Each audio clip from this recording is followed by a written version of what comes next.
How's it going, guys? And today I'm be doing my operator analysis on Doc. So to begin, Doc actually has three primary weapons, which is the MP5, the P90, and the CEG CQB pump action shotgun. So first I'm going to start off by talking about the MP5. This gun is probably the most reliable gun on the defensive side.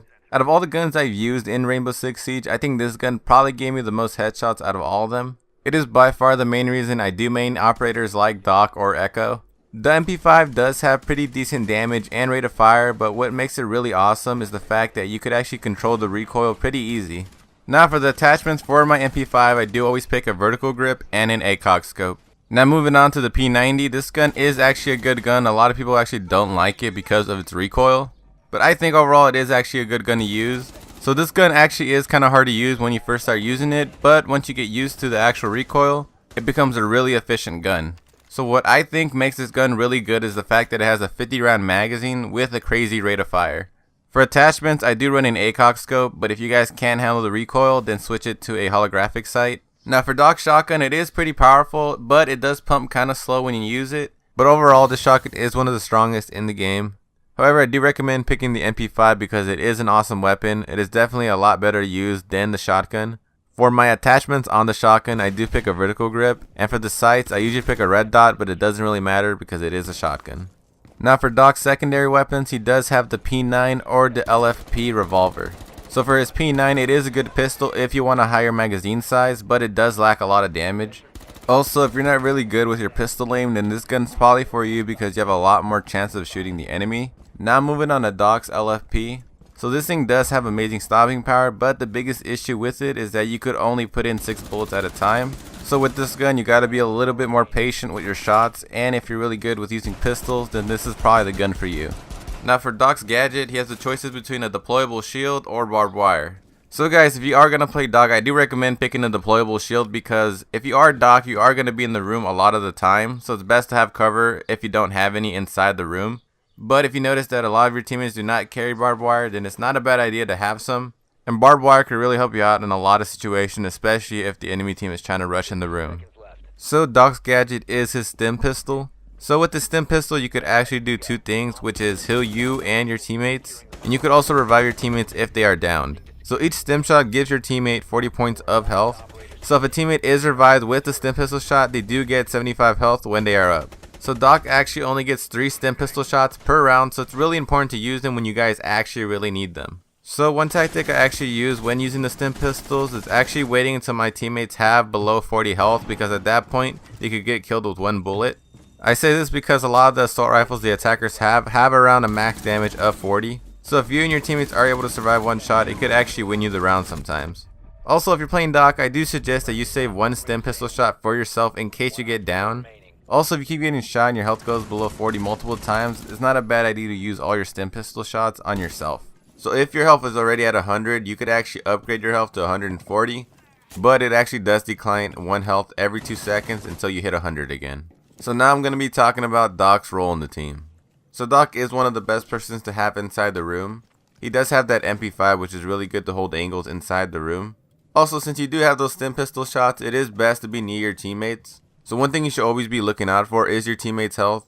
So a lot of the time what's going to happen is that your teammates are going to forget that there's a Doc on the team. So it's best just to look out for their health and tell them to come to you when they need healing. So a majority of the time you are going to be in the room with Doc. But if you start realizing that there's really nowhere to hide because the room is completely exposed, then it's best just to kind of be around it. Now if you're low on teammates and you're starting to realize that the enemies are actually surrounding the objective, and you should be really aggressive towards the enemy.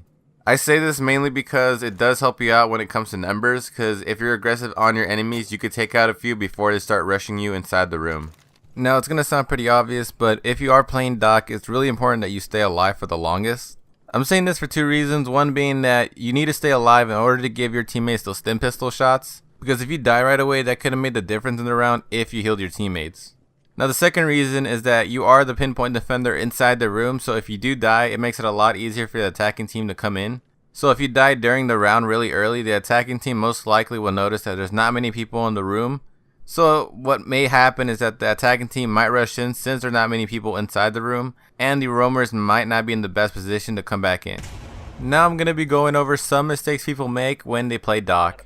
Now the first mistake on the list will have to be not healing your teammates. So the whole point of Doc was to basically give your teammates enough health so you guys could survive a gunfight. But if you pick Doc and only use the stim pistol shots for yourself, that could really damage your team in the long run.